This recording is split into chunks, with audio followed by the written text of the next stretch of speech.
So as you all know, Kyrsten Sinema, with much fanfare, at least in her own mind, declared her independence. Of course, she has never been truly independent. She is fully beholden to her corporate donors. We'll have more on that in a moment. But that opened up a big question of, okay, well, what are Democrats going to do in terms of this next Senate cycle? Because Kyrsten Sinema is up for re-election this next cycle, this next time around. And you could see how they have a bit of a problem here. She was not going to be able to win a Democratic primary because Democrats basically hate her guts now. So she declares that she's going to run as an independent. So you have her in the race, a Republican in the race, and you would assume that she would probably take away from any Democrat who jumps in the race. So there was this question, are Democrats just going to let her run and sort of tacitly back her, or are they going to run their own candidate? And now we seem to have a pretty clear answer. It was always likely to go in this direction, which I think is a good thing, because I think democracy is a good thing and more choices are more better. Ruben Gallego, who is a progressive member of Congress and a Iraq War veteran, he has officially announced for Senate and put out his big announcement video yesterday. Let's take a look at a little bit of that. Growing up poor, the only thing I really had was the American dream, an opportunity. It's the one thing that we give every American, no matter where they are born in life. Having to step up and be a father figure to my 3 sisters and skipping my teenage years.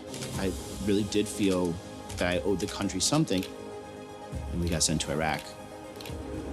Losing all my friends, consistently being shot at, and people are trying to blow you up all the time.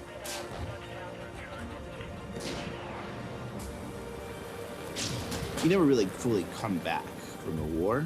I will be challenging Kyrsten Sinema for the United States Senate, and I need all of your support.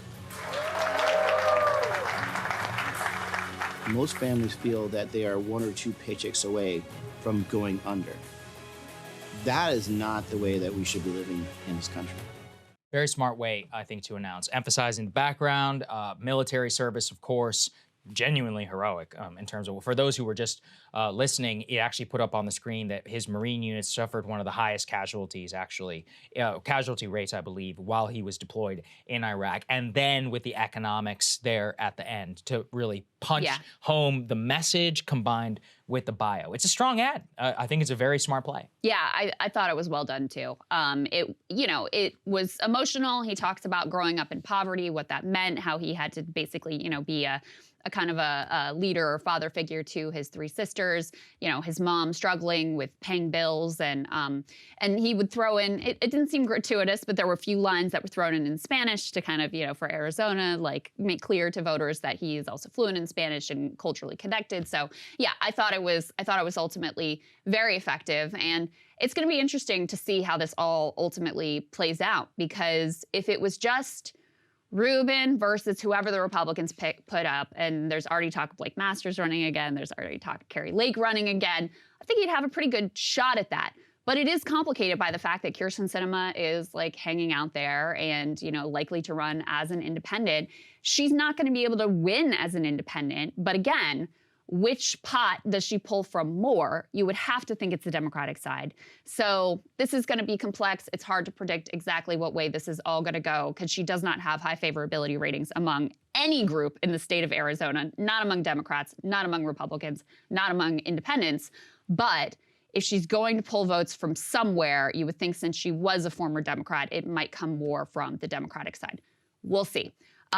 At the same time, we covered Davos last week and all the elites gathering at the World Economic Forum, and lo and behold, guess who was there, hobnobbing with a bunch of bankers and other global elites? Kyrsten Sinema herself, real woman of the people. Let's take a listen to a little bit of what she had to say there. So, as folks know, I have formally declared my independence from what I consider to be a deeply broken 2-party system. Those who know me know that I was always an independent voice and always have been for the things that I believe in and for my state and for my country. But I do think it's important to note that what you've heard about partisanship, I believe, is accurate.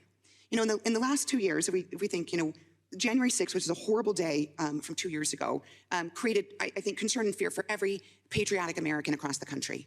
But in the resulting 2 years, the Democratic Party shared a narrative that said we would not have any more free and fair elections in this country if the United States Congress didn't eliminate the filibuster and pass a massive voting rights package. As we all know, the filibuster was not eliminated. Joe and I were not interested in sacrificing that important guardrail for the institution.